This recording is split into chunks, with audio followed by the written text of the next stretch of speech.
Morning, Pa. A little change of venue today. Kids are now back to school, so we have a change of venue, and you might hear them getting ready for school in the background. All right, so we're talking about chapter 10, Nephi's conquest. Woo-hoo-hoo-hoo.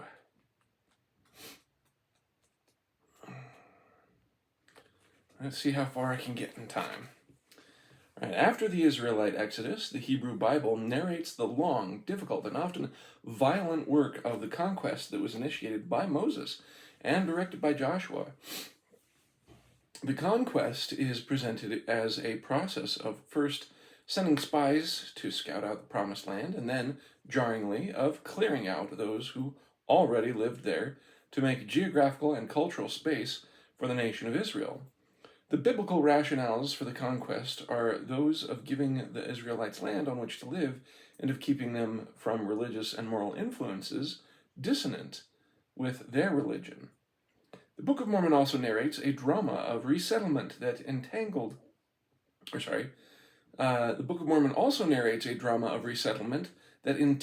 exploration of a new land, the opening of geographical space, and the struggle to maintain cultural and religious purity. The narrative of the Nephites' settlement of the Promised Land, particularly that which the details can be recovered about the lost pages, framed their inheritance of the land of their relationship to its previous inhabitants, the Jaredites, and the other concurrent inhabitants, the Lamanites, as a second conquest, the conquest framing present beneath the surface of the extant text narrative of Lehite exploration and of the Lamanite curse is brought to the surface by recovering elements of the Lost Pages narrative using internal evidence and external sources. The biblical conquest. As the Israelites approached Canaan, Moses sent Joshua and others to spy out the land. See Numbers 13, 1 through 17. When they returned, the spies reported that the land flowed with milk and honey, that's verse 27, but was already inhabited by other peoples, including the Amalekites and the Canaanites, and worst of all, the fearsome Rephaim and sons of Anak, that's verses 28 through 29. The spies described the last group as giants that made the Israelites in our own sight as grasshoppers, that's verse 33. The Israelites under Joshua would eventually make room for themselves by killing and sweeping those inhabitants from the land. The Anakim and Rephaim were exterminated from all but a few strongholds, Ashdod, Gaza, and Gath, the birthplace of some of the most famous biblical giant, Goliath. See Joshua 11, 21 through 22, and 1 Samuel 17:4. The Canaanites were more entrenched and became persistent enemies of the Israelites and fought over the cherished territories. They were further looked down on by Israelites as incorrigible idolaters and heirs to a curse that went back to when Noah cursed the descendants of Ham, beginning with Ham's son Canaan, to be servants of Ham's brother Shem, ancestors of the Israelites. That's Genesis 9, 25 through 27. The land claimed by Israel was also peopled by others who would remain as thorns in their side, such as the Philistines from whom Palestine would take its name, Joshua 13:3. The biblical books of Numbers and Joshua narrate the Israelites' extensive campaigns led by Joshua to clear the land of these competitors. Much of the Hebrew Bible dwells at length on these and other challenges of settling the Israelite promised land, dividing the land among the 12 tribes, governing the new nation, and preventing the contamination of Israelite religion by the surrounding cultures. Lehi's scouts. By contrast, the extant Book of Mormon says relatively little of the challenges Lehi's people confronted in establishing themselves in the new promised land. The Small Plates account describes their landing in the New World laconically. After we had sailed for the space of many days, we did arrive at the promised land, and we went forth upon the land, and we did pitch our tents, and we did call it the promised land. 1 Nephi 18:23. From there they began to till the earth, plant seeds, and encounter various types of beasts, and all manner of war. Verses 24 through 25. These discoveries are mentioned matter-of-factly, as if the immigrants merely tripped over goat herds and gold mines. Only by close attention to the narrative's asides about these discoveries occurring in the forests as we journeyed in the wilderness, verse 25, does one realize that the discoveries were made during active scouting missions. Nephi's participation in these explorations is indicated by his use of the inclusive first plural we journeyed, verse 25. Taking a less active role in the new land is Lehi. Despite all the pains he had taken in leading his family's exodus to the new promised land, Lehi does not get to enjoy the new home. Though allowed to enter his promised land, he is not permitted to tarry. A mere 10 verses of narrative action in the small plates separate Lehi's landing in the new world from his deathbed sermons and blessings. Indeed, speaking from his deathbed is the first action attributed to Lehi after he arrived in his promised land, 2 Nephi 1:1. Lehi thus fared slightly better than Moses, who, after leading the Israelites for 40 years in the wilderness, was not permitted to enter.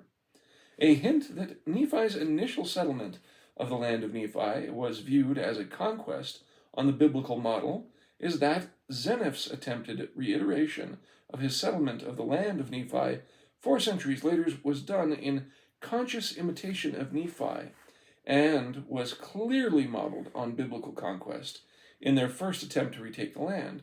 The settlers sent out spies and considered utterly annihilating the Lamanites, clear echoing Joshua's conquest. See Moses 9:1.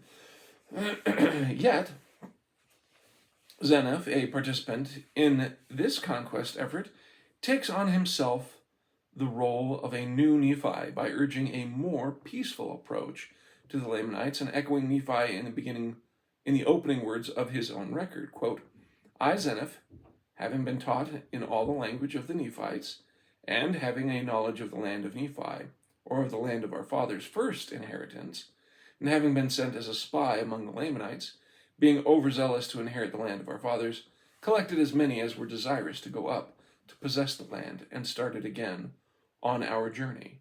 Mosiah 9:1. Zeniff, seeing himself as undertaking a conquest-like resettlement of the promised land in the spirit of Nephi, suggests he understood Nephi's original settlement of the land as just such a conquest. The Nephite-Lamanite split. Before closing the book of his life, Lehi borrowed a final chapter from the biblical Jacob. Lehi, as we have seen, blessed his children and grandchildren, dividing them into 7 tribes, and warning of the perpetual conflict that could break out between the nations of Nephi, who were chosen to rule, and the descendants of Laman and Lemuel, who would bring upon themselves the curse if they rebelled against their brother. However, despite Lehi's view of the tribes that sprang from him as one Israelite nation, the idea that the Lamanite tribes were cursed made them parallel in the Nephite mind to the Israelites' enemies in the wars and of the conquest, particularly the Canaanites, who they understood as having a similar curse to that which divided their sibling ancestors. Cut off from the presence of the Lord.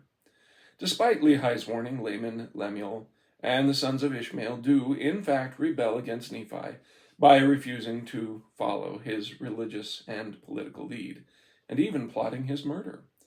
Yea, they did murmur against me, saying, Our younger brother thinks to rule over us, and we have much trial because of him. Wherefore, now let us slay him, that we may not be afflicted more because of his words. For behold, we will not have him to be our ruler, for it belongs unto us, who are the elder brethren, to rule over this people. 2 Nephi 5:3. Just as his father Nephi was warned by God to flee into the wilderness, 2 Nephi 5:5 and 1 Nephi 5:8, thus, walking in his father's footsteps, Nephi led those who would follow him on an exodus from the land he shared with his brothers, to a land where his people would be separated from the Lamanites, taking with him the sword of Laban, brass plates, and Liahona. There they would establish a new nation in what they would call the land of Nephi, with Nephi serving as their first king. Angry at Nephi for taking what they believed to be theirs as Lehi's eldest sons, Nephi's brothers and their descendants would ever after dispute his possession of the throne, the regalia, and the land. According to Nephi, after his departure, Laman, Lemuel, and their followers were cursed for rebelling against him and enacting their fratricidal plot. Quote, I had been their ruler and their teacher until the time they sought to take away my life. Wherefore the word of the Lord was fulfilled, which spake unto me, saying that, inasmuch as they will not hearken unto thy words, they shall be cut off from the presence of the Lord. And he had caused the cursing to come upon them, yea, even a sore cursing, because of their iniquity. 2 Nephi 5:19-21. Laman and Lemuel rejected Nephi and forced him to flee. The implication may be that their curse was largely self-inflicted, by depriving themselves and their families of God's word in the brass plates and through Nephi, and depriving themselves of God's physical presence embodied in the sacred relics Nephi took and in the temple he built. In this case, their being cut off would not be the result of supernatural intervention, but a more direct consequence of their actions. Footnote, the understanding of this consequence of Laman and Lemuel's plot as a curse almost certainly has some roots in biblical narrative Cain. In Genesis, Cain's killing his brother Abel leads to his being cursed. In consequence of this, he would be hid from God's face and socially shunned. He would wander as a fugitive and vagabond in the land and would not yield its strength to him. That's Genesis 4:11-14. Nephi and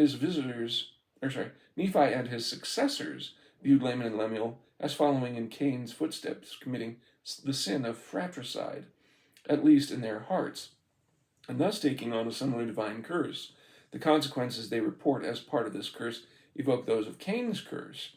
The Lamanites are described as having been cut off from God's presence, isolated from the Nephites, and fated to wander about in the wilderness and live off the capture of beasts and prey, rather than the strength of the land. That's 2 Nephi 5:23-24, and Enos 1:20. God, he's pointing out a lot of things that just did not pop out at me. That's a good thing. Nephi attributed to the curse several secondary effects on the Lamanites. Because their cursing, which was upon them, they did become an idle people, full of mischief and subtlety, and did seek in the wilderness for beasts of prey. 2 Nephi 5:21-24. To keep his own people from this curse, Nephi prophetically prohibits Nephites from marrying Lamanites, claiming that the Lamanites were marked with a skin of blackness to discourage such intermarriage. 21-23. However, despite their genetic and geographical isolation, the Lamanites were to fulfill an important function in the Nephites' covenant. If Nephi's people failed to keep God's commandments, a condition for their prospering in the land of promise, then the Lamanites shall be a scourge unto Nephi's seed, to stir them up in remembrance of me. And inasmuch as they will not remember me, and hearken unto my words, they shall scourge them, even unto destruction. That's 2 Nephi 5:25. This threat and promise would shape much of the rest of Nephite history. Yeah, that it would. The previous inhabitants of the promised land. The division of Lehi's house into warring factions is a crucial element of the Lehite settlement and conquest of the new promised land. But other important events of this settlement and conquest occurred before the split and even before Lehi's death. While the information about the early stages of Lehite settlement is scarce in the small plates, it was more abundant in the lost manuscript. The omitted narrative of settlement and conquest belongs to the Nephites' political history, a subject skimped on in the small plates, but reported by Nephi to be detailed explicitly in the lost manuscript's source, Nephi's large plates. See 2 Nephi 5:29-33. Fortunately, some of the lost fragments of the Book of Mormon's people's settlement narrative survive in information passed on by familiar sources. Joseph Smith Sr. and Martin Harris. Lehite spies and Jaredite giants. The first of these narratives is about the scouts, or spies, Lehi sent out to the Promised Land and what they found. In his report of what the elder Smith told him, Fayette Lapham writes, quote, "After sailing a long time, they came to land, went on shore, and thence they traveled through boundless forests. When they first beheld this country, they sent out spies to see what manner of country it was, who reported that the country appeared to have been settled by a very large race of men, and had been, to all appearances, a very rich agricultural and manufacturing nation." That quote comes from Fayette Lapham's interview with the father of Joseph and Mormon prophet 40 years ago, his account of finding the sacred plates. This description dovetails with Nephi's extant small plates description of the discoveries he and his brothers made in the forests and as we journeyed in the wilderness, the 1 Nephi 18:25. However, Lapham's account fills voids in the published text, making it explicit that when Lehi's colony arrived in the new land, they encountered its forests, they recapitulated the pattern of the Exodus and the conquest by sending spies to scout out the land and look for other inhabitants, like the spies sent by Moses to Canaan. Lehi's advance scouts encountered prior inhabitants of formidable size, but with a crucial difference. These people, next to whom the Lehites might have felt like grasshoppers, would offer no resistance. There was no need to clear the land of them to make room. They had already done it themselves. While the land's very large inhabitants had been a great nation, they were gone now. Lehi's spies only found their remnants. That the extinct Jaredites seemed very large or even giant to the Lehites is indicated in the published Book of Mormon, where the Book of Ether's narrator Moroni describes the Jaredites as large and mighty from their founding prophet, the brother of Jared, Ether 1:34, down to the last survivors of their civilization, 1526. Additionally, the breastplates of the Jaredites left behind after their civil war were notably large to the Nephites, Mosiah 8:10. Lucy Mack Smith similarly characterized the breastplate her son Joseph found with the brother of Jared's interpreters as extending from the neck downwards as far as the center of the stomach of a man of extraordinary size. See Lavina Fielding Anderson's edition of Lucy's book, a critical edition of Lucy Mack Smith's family memoir. The interpreters, or spectacles themselves, were reportedly described by Martin Harris as enormous. See Charles Anton and E.D. Howe's correspondence, February 17th, 1834. By Joseph Smith's father, a pair of spectacles about 1.5 inches longer than those used at present day. That's Lapham's interview described earlier. By his brother William as too wide for Joseph's eyes and designed to be used by much larger men. William Smith's interview with J.W. Peterson and W.S. Pender, July 1891, in the J.W. Peterson's The Urim and Thummim. And designed to be used by much larger men, and by David Whitmer as constructed with a bridge between the lenses that was longer apart than we usually find in spectacles. That's David Whitmer's interview of April 1878 in William P. Wilhelm Poulsen's correspondence interview with David Whitmer. Wow, that's interesting. These various indications of the Jaredites' unusual size were not lost on early Latter-day Saints. I'm curious about how large Joseph Smith was. If I understood right, Joseph Smith himself was a fairly large dude. Like, I'm sitting here thinking I remember going to Daughters of the Utah Pioneers, their museum that they have up near the Capitol. I remember seeing the different garments that the pioneers wore, and they looked to me like children's clothes. but that was for like full-grown women. So to me, I remember seeing the death masks of Joseph and Hiram in the church history museum, and they look like normal size. So, and I know pioneers were short. I know it.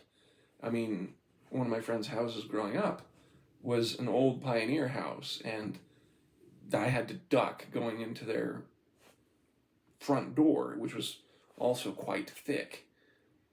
And so I just sit there and think there's a lot of pioneers that were probably quite short. But to me, all these, well, probably because of artist's perspective, looking up and everything like that it made Joseph and Hiram appear as if they were kind of larger men. But at the same time, I'm like, what if they were just kind of like fairly normal size, something like middle of the 5-foot range? Does that mean the Jaredites would have been in the 6-foot range, 7-foot range? I'm trying to sit here and figure out, like, I'm 6'1". Was Joseph Smith 6'1"? I wonder if there's anyone with any information on that. I don't know, it's just my perspective that I always think of Joseph and Hiram being as large as me, but I actually have no clue. They could be regular short pioneer guys, and then me and Hunter, and especially Hunter, would be, I wonder if we're Jaredite size. Anyway. But Goliath, on the other hand, he was way big. He was, yeah. Anyway.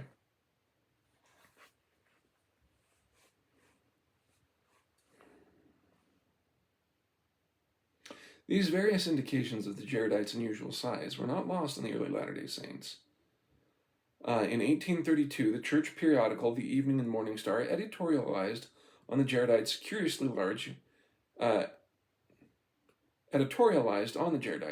curiously characterizing them in the exact phrase used by Lapham, a very large race of men. The editorial further linked the Jaredites with occasional sensational findings of what appeared to be oversized human bones. As they were a very large race of men, whenever we hear that uncommon large bones have been dug up from the earth, we may conclude that was the skeleton of a Jaredite. You can see that in W. Phelps' The Book of Ether. Encountering the remains of people who appeared to be much larger than themselves, Lehi's spies, like the spies sent to Canaan by Moses, returned with the report of giants. The very large Jaredites therefore took a role in the Nephite conquest of other inhabitants who had been cleared from the land, echoing the biblical giants in the Israelites' promised land at the time of their conquest. Covenant, curses, and the destruction of giants. Ooh, interesting. In this narrative of the Lehites succeeding the Jaredites as possessors of the Promised Land, we get our first glimpse of a theme that will characterize the Book of Mormon narrative of conquest, that of covenant blessings and curses. The peoples led by Lehi and Nephi did not need to vie with the Jaredite giants for the Promised Land because the Jaredites had already been removed by their own violence. In consequence of breaking their national covenant with God, this land of promise had been covenanted to the Jaredites for their inheritance, but as part of this covenant and his larger covenant on or with the land, the Lord had, quote, sworn that whoso should possess the land of promise from that time henceforth and forever should serve him, the true and only God, or they should be swept off when the fullness of his wrath should come upon them. Ether 2, 7-8. In narrating the story of the brother of Jared, Moroni expounds on God's commandments to whoever would inhabit the land. Quote, it is a land of promise, and whatsoever nation shall possess it shall serve God, or they shall be swept off when the fullness of his wrath shall come upon them, and the fullness of his wrath come upon them when they are ripened in iniquity. For behold, this is a land which is choice above all other lands. Wherefore he that doth possess it shall serve God, or shall be swept off. For it is the everlasting decree of God, and it is not until the fullness of iniquity among the children of the land that they are swept off. Ether 2, 9 through 10. God similarly tells the brother of Jared, remember that my spirit will not always strive with man. Wherefore, if ye will sin until ye are fully ripe, ye shall be cut off from the presence of the Lord. Ether 2:15 and Genesis 6:3. The rationale here for why the Jaredites were swept from the land and Lehi and Nephi's people were brought to it is the same rationale Nephi gives for the destruction of the Israelites' adversaries. Quote, and after the Israelites had crossed the river Jordan, he did make them mighty unto the driving out of the children of the land, yea, unto the scattering of them to destruction. And now do ye suppose that the children of this land, who were in the land of promise, who were driven out by our fathers, do ye suppose that they were righteous? Behold, I say unto you, nay. This people had rejected every word of God, and they were ripe in iniquity. And the fullness of the wrath of God was upon them, and the Lord did curse the land against them, and bless it unto our fathers. Yea, he did curse it against them unto their destruction, and he did bless it unto our fathers, unto their obtaining power over it. And he leadeth away the righteous into precious lands, and the wicked he destroyeth, and curseth the land unto them for their sakes. That's 1 Nephi 17, 32 through 38. Here Nephi employs the same ideas as Moroni, and even uses some of the same phrasing, speaking the children of the land becoming ripe in iniquity, and thereby provoking the fullness of the wrath of God, or the fullness of his wrath, and causing their destruction. Footnote, heightening the connection, these two passages, 1 Nephi 17 and Ether 2:10, are the only two in the Latter-day Saint canon that use the phrase, the children of the land. Furthermore, the Book of Ether is explicit about this self-inflicted curse caused by the Jaredites' destruction. Their prophets warned them repeatedly of their possible fate. Quote, they had testified that a great curse should come upon the land and also upon the people, and that there should be a great destruction among them, such an one as never had been upon the face of the earth, and their bones should come as heaps upon the earth, heaps of earth upon the face of the land, except they should repent of their wickedness. Ether 11:6. The Jaredites were also warned that if they brought on covenant curses to the point of their own destruction, the Lord would send or bring forth another people to possess the land. See 11:21. And this new chosen people would then receive the land for their inheritance. That's 13:21. The sword of Joshua.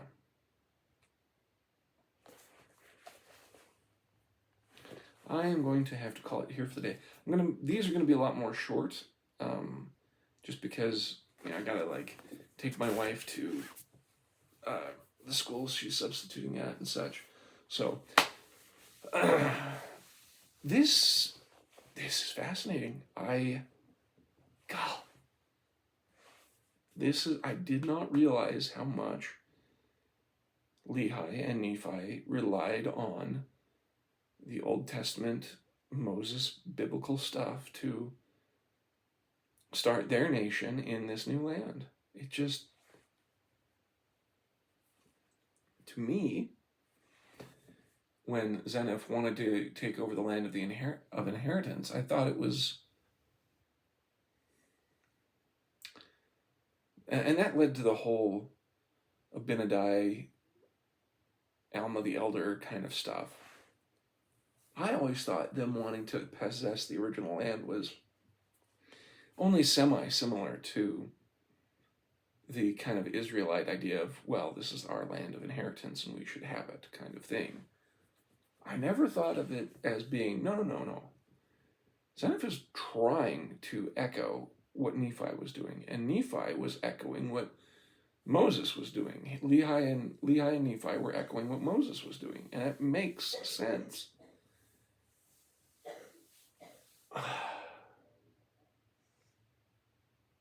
But I do wonder about the size of Joseph Smith and the and the Jaredites.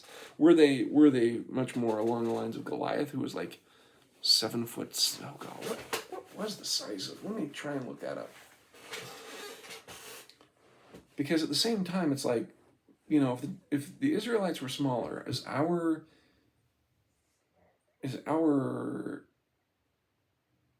estimations close or not. Size of Goliath. Because, like, a span and other things like that, like, bigger people have bigger hands and bigger proportions to their bodies. And so if they are... descriptions of Goliath's height vary. Goliath was described as 9 feet 9 inches, while others mention a height of 6 feet 9 inches. Archaeological findings suggest the measurement of 4 cubits and a span, which is equivalent to 7 feet 10 inches, might have been used metaphorically to indicate his size and strength rather than his actual height. You know what's funny is I love how archaeologists sometimes are like, well, that's stupid. That's way too big. We'll just ignore that. It must be metaphorical. But it's like the depictions of someone shooting, the descriptions of shooting 1 arrow way high up and then shooting 11 arrows before the first one hit the ground by, what was it, Running Bull or some other Native American chiefman like that. And they're like, oh, that's impossible. We'll just ignore that. But then it turns out later that you can absolutely do that. Or how in the medieval descriptions, in tapestries, it shows the people shooting the bow and arrow from the hip. It's like, we forget how they do it because we get it in our mind that it's done by, you draw from your quiver from your back and put it in the bow, and they have to speed it up in Lord of the Rings to make Legolas look like a really cool guy. But at the same time, I'm like, but they rediscovered that the quivers were at the hip, and you could just boom, boom, boom, boom, boom, boom, boom, fire them off really fast. We just lost the ability to do that because we replaced it with other things, and then we think about these accounts in the history, and we're like, well, that's stupid. No one could do that. And we dismiss it. And it isn't until later that someone's like, no, it's depicted this way. Let's try and do it this way. And then they rediscover it. And they're not even, and you just sit there and go, why? Why do you doubt the accounts of what was in the past? So, anyways, I always grew up with the about 7 foot 10 inches kind of thing. And so, to me, 4 cubits and a span, or 6 cubits and a span. Oh, so 1 Samuel 17:4 says 6 cubits and a span, which is 9 feet and 9 inches. And then, okay. And the other was 4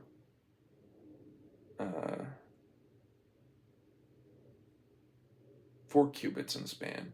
But if a cubit is based on body proportions and you're a smaller person, like my wingspan is, your wingspan is roughly equivalent to your height, which is way cool. I found that out.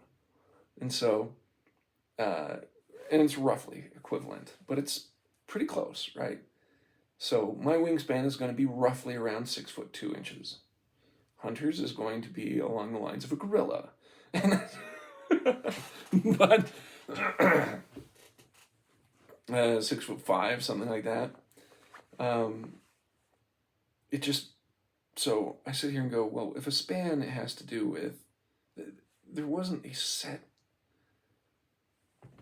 length of measurement, and if it's just by body proportions and the Israelites were smaller, then could it be that he may not have been as tall as we thought? And I didn't know that there was 4 cubits in a span or 6 cubits in a span, kind of in 2 different places. That's kind of wildly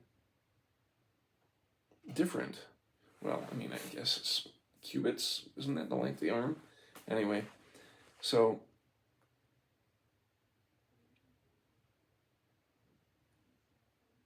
yeah, and then on the other hand, the major Septuagint manuscripts, so the Masoretic text, that's received Hebrew text, which says 6 cubits in a span, On the other hand, the major Septuagint manuscripts, Goliath's height is given as 4 cubits in a span, which puts him at about 6'9".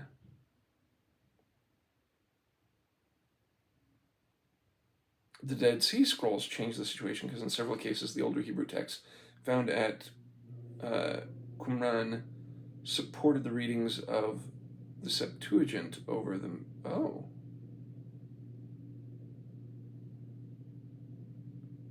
Our oldest Hebrew manuscript, Goliath, is listed as 4 cubits and a span, around 6'9". Okay.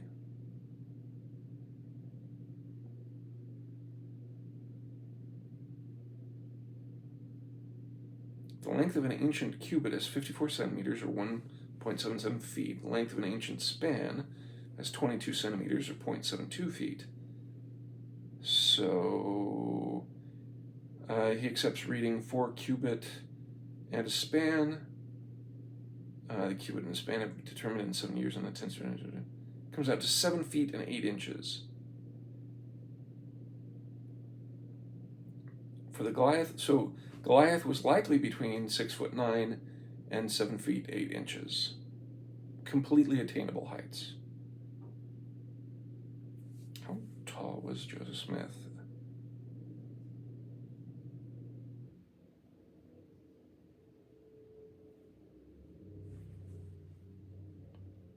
Sorry, I just want to share this with you if I can find this information. Yeah, Joseph Smith was 6'2". I knew it. I always thought of him as my size, and for good reason. Interesting. Okay, well, there we go. Joseph Smith was 6'2". He was a big guy. Hunter's a big guy. And if he grows any more, he might be the size of a short Goliath. But that makes me wonder if the Jaredite... I wonder if that means that the Jaredite breastplate wasn't, so bad. Because it's, from the neck to the mid-belly. So it really was like a chest plate. Probably so they could move at the stomach. Interesting. Well, conquest of the land. Love you lots, Dad. Have a good day.